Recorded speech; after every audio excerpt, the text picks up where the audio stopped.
जिंदगी से काफी ज्यादा परेशान था। वो कहता है वैसे भी मैं घर जाके क्या करूंगा, या तो मैं टीवी देखूंगा या फिर मैं गेम खेलूंगा, क्योंकि उसकी जिंदगी में ऐसा कोई नहीं था जो उसका घर पर इंतजार करे। जिसके बाद वो अपना काम खत्म करके अपने घर की तरफ जा रहा था, जहाँ पर वो ध्यान नहीं देता और वो एक ट्रक से जाकर टकरा जाता है और उसकी वहीं पर मौत हो जाती है। जब उसकी आंख खुलती है तो वो एक दूसरी दुनिया में रिकार्नेट हो चुका था। तभी उसे एक बूढ़ा आदमी उठाता है और उसके ऊपर मैजिक करने लगता है। उस आदमी का नाम मार्लिन है और वो इस दुनिया का सबसे ताकतवर विज़र्ड है। अब उस बात को 8 साल बीत चुके थे। अब वो लड़का काफी ज्यादा बड़ा हो चुका था। वो बताता है कि मैं अपनी दादा दादी के साथ रहता हूँ और हाँ, मुझे अपना पिछला जन्म भी अच्छे से याद है कि मैं एक जापान नाम की कंट्री में रहता था। हालांकि मुझे याद नहीं है कि मेरी मौत आखिर कैसे हुई थी, पर मैं इस दुनिया में बहुत खुश हूँ। जिसके बाद सिन अपने घर पे जाता है, अपने दादा को पकड़े हुए शिकार को दिखाता है। उसने कुछ चिकन और एक जंगली सुअर को पकड़ा था, जिस पर सिन के दादाजी सोचते हैं कि वो अब दिन पे दिन और भी ज्यादा ताकतवर होता जा रहा है। जहाँ पर वो उसे लकड़ियों में आग लगाने के लिए कहते हैं। शिन यहाँ पर बिना मंत्र को बोले अपने मैजिक को इस्तेमाल कर सकता है, जिसे देख के उसके दादाजी काफी शौक होते हैं। उसी के साथ वो काफी खुश भी होते हैं, जिस पर वो कहते हैं कि तुम्हें सिर्फ मैजिक नहीं सीखना चाहिए, उसी के साथ तुम्हें तलवारबाजी भी सीखना चाहिए। तभी दादी मेलिडा और मिचेल भी वहाँ पर आते हैं। दरअसल मिचेल सिन को स्वॉर्ड चलाना सिखाता है, लेकिन उसकी दादी जब सुअर को देखती है तो उसके ऊपर भड़कने लगती है कि तुम इतना खतरनाक काम क्यों करते हो, तुम अभी बच्चे हो। जिस पर वो कहता है कि ये इतना भी ज्यादा खतरनाक नहीं था, मेरे पास मैजिक गियर है जो हम दोनों ने साथ मिलकर बनाया था। ये सुनकर वो काफी परेशान हो जाती है और कहती है कि किस दुनिया में 8 साल का बच्चा शिकार पे जाने लगता है। जिस पर वो अपनी तरफ उंगली करने लगता है, जिस पर उसके दादाजी कहते हैं कि तुम जानती हो कि सिन मैजिक करने में कितना ज्यादा माहिर है, अब उसके लिए ये जंगल घर सा है। जिसके बाद हमें 2 साल बाद का सीन दिखाया जाता है, जहाँ पर सिन अब 10 साल का हो चुका था, जहाँ पर उसके दादाजी उसकी ताकत को देखकर उसे एक डीमन के शिकार पे ले जा रहे थे। वो कहते हैं कि जादुई शक्ति इस दुनिया में चारों तरफ फैली है, लेकिन जो इसे कंट्रोल नहीं कर पाता है वो हिंसक बन जाता है और बिना सोचे समझे सभी पर हमला करने लगता है, जिससे वो एक बुरा इंसान बन जाता है और ऐसे ही एक डीमन का निर्माण होता है। जिस पर सिन कहता है कि बहुत समय पहले एक इंसान हिंसक बन गया था और लगभग उसने पूरा शहर तबाह कर दिया था, पर आपने उस शहर को बचा लिया था, इसलिए आप वहाँ के हीरो हो, है ना दादाजी। जिसके बाद दादाजी उसे सिखाते हैं कि हम डीमन को कैसे ढूंढ सकते हैं। वो अपनी शक्तियों को चारों दिशाओं में फैलाने लगते हैं। अगर वो शक्ति किसी चीज से टकराती है तो तुम्हें महसूस हो जाएगा, जिसे बड़े जादूगर डीमंस को ढूंढने के लिए इस्तेमाल करते हैं, जिसे द सर्च मैजिक कहा जाता है। वो कहते हैं कि हो सकता है कि ये मैजिक तुम इतनी आसानी से ना सीख पाओ, क्योंकि ये बहुत मुश्किल है, पर मुझे उम्मीद है कि तुम जल्दी सीख जाओगे। उनकी बात पूरी हो पाती है इससे पहले शिन उस मैजिक को एक बार देख के ही अच्छे से इस्तेमाल करने लगता है, जहाँ पर वो जंगल के सभी जानवरों को महसूस करता है। उसी के साथ वो अपनी दादी को भी देखता है।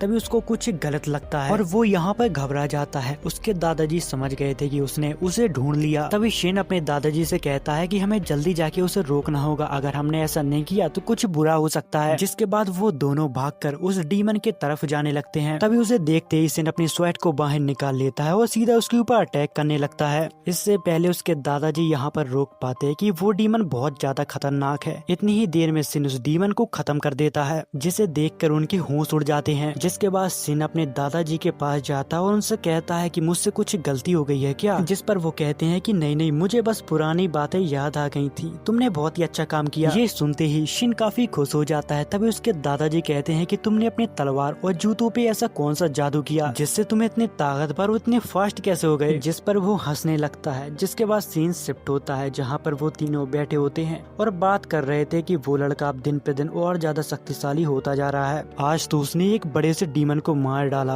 और उसे मेरी जरूरत ही नहीं पड़ी। जिस पर उसकी दादी कहती है कि मुझे लगता है कि वो कोई आम बच्चा नहीं है, मुझे लगता है कि वो दूसरी दुनिया से आया है। जिस पर मैलन कहते हैं कि मुझे फर्क नहीं पड़ता कि वो कौन है और कहां से आया है, बस वो मुझे दादा कहता है, मेरे लिए इतना ही काफी है। वो मुझसे बहुत प्यार करता है और मैं भी उसे अपना पोता मानता हूँ। जिसके बाद सीन शिफ्ट होता है, जहाँ पर मिचेल सिन को रोज स्वॉर्ड ट्रेनिंग देता है, जहाँ पर उसकी डे बाई डे उसकी ट्रेनिंग और भी ज्यादा हार्ड होती जा रही थी। जिसके बाद शिन के दादाजी सिन को कुछ बताने के लिए ले जाते हैं, जहाँ पर शिन कहता है कि मुझे पता है कि मैं आपका असली पोता नहीं हूँ। जिस पर वो कहते हैं कि मुझे माफ करना, मैंने ये बात तुम्हें पहले नहीं बताई। जिस पर शिन कहता है कोई बात नहीं, मुझे पहले से ही सब कुछ पता था। वो बताते हैं कि आज से 10 साल पहले डीमन ने एक गांव को तबाह कर दिया था, वहाँ पर कोई भी जिंदा नहीं बचा था। तभी मुझे एक बच्चे के रोने की आवाज आई, जिसे देखकर मैं हैरान हो गया कि जहाँ पर कोई भी जिंदा नहीं बचा वहाँ पर बच्चा कैसे सरवाइव कर गया। अगर वो उस बच्चे को ऐसे ही छोड़ देता तो वो बच्चा वहाँ पर मर जाता, जिसके बाद उसने उस बच्चे को अडॉप्ट कर लिया। तभी शिन कहता है कि वो लाल डीमन अगर वो मेरे माता पिता का हत्यारा है तो मुझे लगता है कि हमने बदला ले लिया। और वो ये भी कहता है कि वो मेरे माता पिता होंगे पर मैंने कभी उनको नहीं देखा, मैंने हमेशा बस आपको देखा, इसलिए मेरे लिए आप ही सब कुछ हो। ये सुनते ही दादाजी एकदम खिल उठते हैं और मेरे साथ दादी मेटिल्डा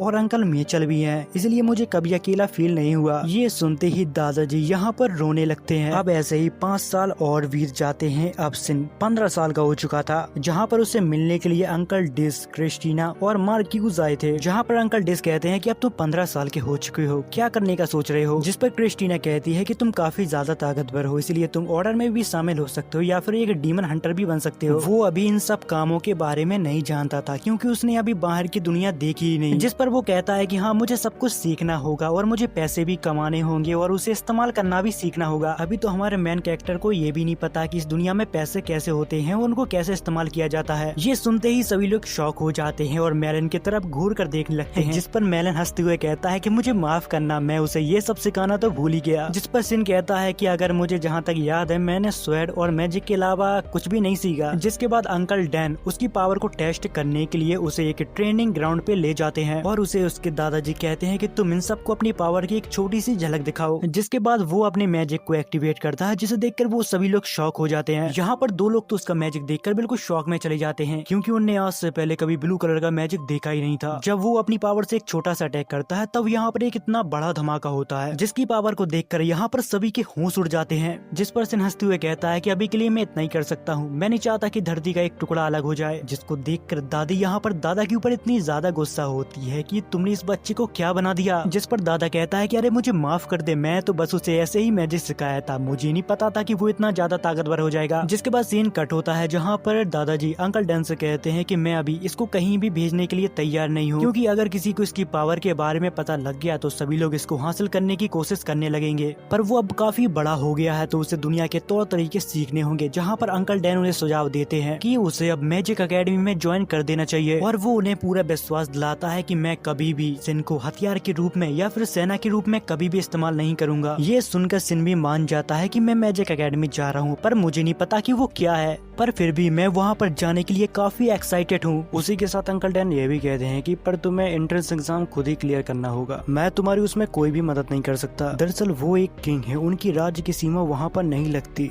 और हाँ, जो 2 लोग इनके साथ हैं वो सिक्योरिटी गार्ड हैं। अब उसके दिमाग में सिर्फ एक सवाल था कि मेरे दादा जंगल में रहते हैं, फिर भी एक किंग उन्हें कैसे जानता है। अंकल डिसू से बताते हैं कि तुमने शायद एक कहानी सुनी होगी, एक शहर को एक डीमन ने तबाह कर दिया था, उसको रोकने वाला कोई नहीं था। फिर अचानक 2 सूरवीर आते हैं, उसकी तबाही को खत्म कर देते हैं और वहाँ के लोगों को आजादी दिला देते हैं। दरअसल वो मेरे ही देश में हुआ था और हमें बचाने वाले तुम्हारे दादा और दादी थे। उन दोनों ने अपने शानदार मैजिक से उस डीमन को खत्म कर दिया। जिसके बाद सीन कट होता है। अब वो सभी लोग कैपिटल की तरफ रुख करते हैं, जहाँ पर उन्हें चलते चलते आधा महीना बीत जाता है। सिन अपने दादाजी से पूछता है कि आपके पास कैपिटल में कितना बड़ा घर है, जिस पर वो कहते हैं कि मुझे नहीं पता, मैंने उस तोहफे को कभी देखा ही नहीं। जिसके बाद जब वो लोग कैपिटल के अंदर जाते हैं तभी एक गार्ड उनके रोक लेता है और कहता है कि कुछ आधार कार्ड वगैरह दिखाओ, उसके बाद ही तुम्हें अंदर भेजा जाएगा। जिसके बाद वो दोनों अपना रैंक कार्ड उसे दिखाते हैं, जिसे देख के वो घबरा जाता है और कहता है कि मुझे माफ करना, आप दोनों तो महान लोग हो। जब ये बात किंगडम की लोगों को पता चलती है तो वो भागकर उनके तरफ आने लगते हैं। जिसके बाद वो कहते हैं कि तुम हमारा काम जल्दी करो वरना यहाँ पर भीड़ लग जाएगी। जब वो लोग मैंसन पहुँचते हैं तब उनका बहुत ही अच्छे से स्वागत होता है। तभी सिन के दादाजी उससे कहते हैं कि तुम बैठे बैठे काफी बोर हो गए होगे, इसलिए जाओ शहर में थोड़ा घुमाओ। जिसके बाद सिन शहर को बहुत अच्छी तरह से घूमने लगता है। वो यहाँ पर घूमते घूमते खो गया था। तभी वो एक गली में पहुँचता है जहाँ पर कुछ गुंडे एक लड़की को परेशान कर रहे थे। तभी सिन उनको मना करता है एक लड़की को छेड़ने के लिए। तभी वो लोग कहते हैं कि तू कहाँ से आया बे, चल निकल यहाँ से, तू शायद जानता नहीं है कि हम लोग कितने खतरनाक हैं चूजे। जिसके बाद सिन उन लोगों को धोबी पछाड़ लगाने लगता है और कुछ